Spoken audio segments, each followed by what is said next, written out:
Dom Casmurro, Capitu traiu? Vídeo 2. Eu gostaria de voltar para essa questão, como é importante a dúvida, pelo seguinte motivo. A gente vai ver, e você vai lembrar, que em diversos momentos durante o Dom Casmurro a gente tem a referência ao Otelo, a peça Otelo de Shakespeare. E, na minha opinião, Dom Casmurro é uma tragédia.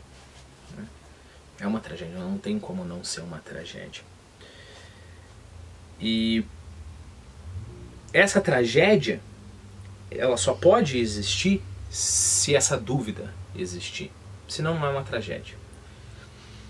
O que eu quero dizer com isso? Para eu responder essa questão, a gente tem que conversar um pouquinho sobre tragédia, né?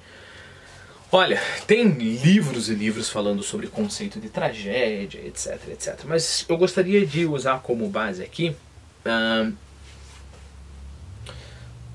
tragédia mais famosa que existe, que é o Édipo Rei, né? Então você vai lembrar do Édipo Rei. Basicamente, vamos lá, como que eu posso resumir de forma brutal e cruel a história do Édipo Rei.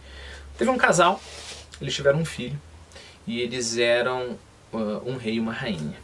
E eles eram muito piedosos. Piedosos, lembre-se que no sentido grego é temente aos deuses, né? Piedoso não é só aquele, olha, eu sou bonzinho para todo mundo. Eles eram temente aos deuses. Bom, como eles eram temente aos deuses, eles foram até Delfos, onde tinha o oráculo de Apolo, um oráculo muito importante. E eles foram consultar o oráculo de Apolo e perguntaram, sei lá, foram apresentar o Édipo, né? E aí o oráculo falou, olha, não tenho notícias tão boas assim. É claro que eu estou parafraseando a tragédia, ok? A tragédia é, como eu falei, brutalmente bela, né? E não tem esse sentido cômico que eu estou falando para vocês. O oráculo falou, olha, não tenho notícias muito boas para vocês. Esse moleque aqui que vocês estão apresentando, ele vai matar o pai dele e vai ter filhos com a própria mãe. Sinto muito. Obrigado. Tchau, tchau. E aí é claro que os pais ficaram desesperados. E eles não queriam que isso acontecesse. Então o que eles fizeram? Decidiram extraviar. Vamos extraviar o Édipo. Extraviaram o Édipo, mandaram o Édipo lá para uma cidade. Como acontece nos contos de fadas, né? Acabou sobrevivendo. Ok. Ele acabou sobrevivendo e foi adotado por um rei e uma rainha de uma outra cidade. Cresceu o Édipo, forte, corajoso, temente aos deuses, pio também, né? Piedoso também. E aí ele decidiu, quando ele já estava grande, ele decidiu, bom, eu vou até o oráculo e ele não sabia que ele era adotado, né? Ninguém contou para ele que ele era adotado. Afinal de contas, ele foi pego na floresta quando ele era extremamente pequenininho, né? E não tem como contar essa coisa para uma criança. Ele estava com os pés amarrados, o pé dele estava tudo inchado.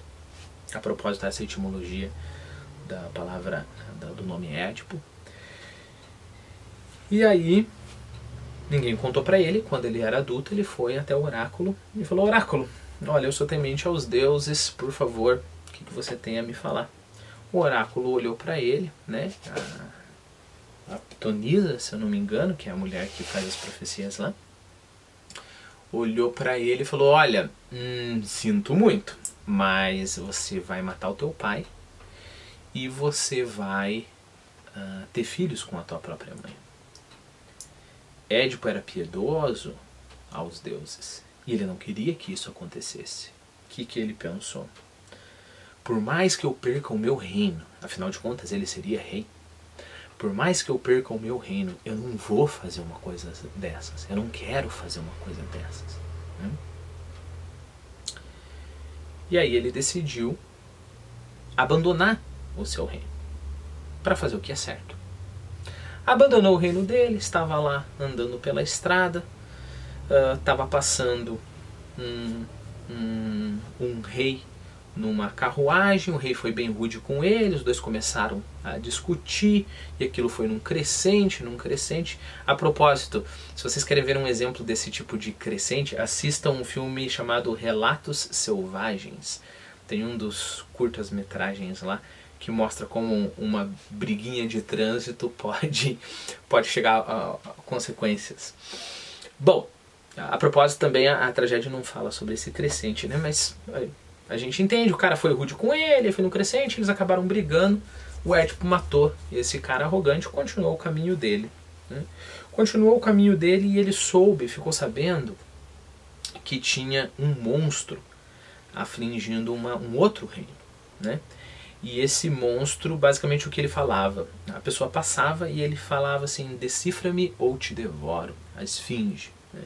E aí o monstro propunha um enigma, se a pessoa não soubesse responder o enigma, sinto muito, a esfinge devorava a pessoa.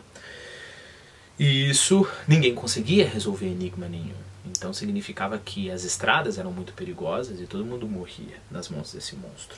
Édipo foi lá com um sentimento nobre, um sentimento de ajudar um reino que estava desprotegido, né? E venceu a esfinge, né? Já que eu estou falando sobre a história, vamos lá, né? Ele perguntou para a esfinge qual é o animal que de manhã anda sobre 4 patas, à tarde ou ao meio-dia, não lembro, anda sobre 2 e à noite anda sobre 3, né? A esfinge não soube resolver e isso deu uma crise existencial nela enorme, afinal ela era a pessoa o monstro que propunha enigmas, né? Como é que poderia ela não saber resolver? Ela mesmo se matou. E a resposta é o homem, né? Porque o homem, quando é bebê de manhã, anda gatinhando, quando é adulto anda normal, quando é velho precisa de uma bengala, 3 patas. Bom, o pessoal desse reino entronizou Édipo, falou: você é o nosso salvador. E porque você é o nosso salvador, nós vamos te dar a honraria maior que nós poderíamos dar. Nós vamos fazer de você o nosso rei. Porque o nosso rei, aí, há uns meses atrás, acabou morrendo. O Édipo falou: opa, beleza, né? Eu fiz um ato heróico, eu sei que eu sou uma pessoa nobre e eu fiz por merecer. E eles falaram: digo mais, tem essa rainha aqui que está viúva e nós vamos dá-la para você como mulher. O Édipo falou: opa, beleza. Édipo se torna o rei dessa cidade,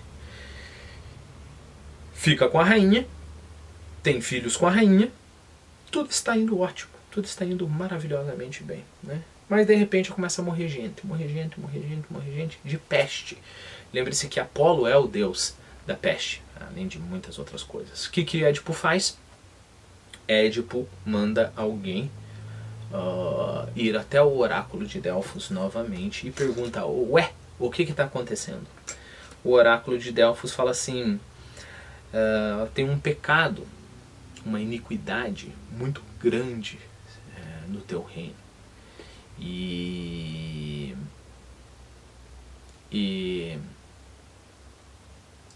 isso está causando a ira de Apolo.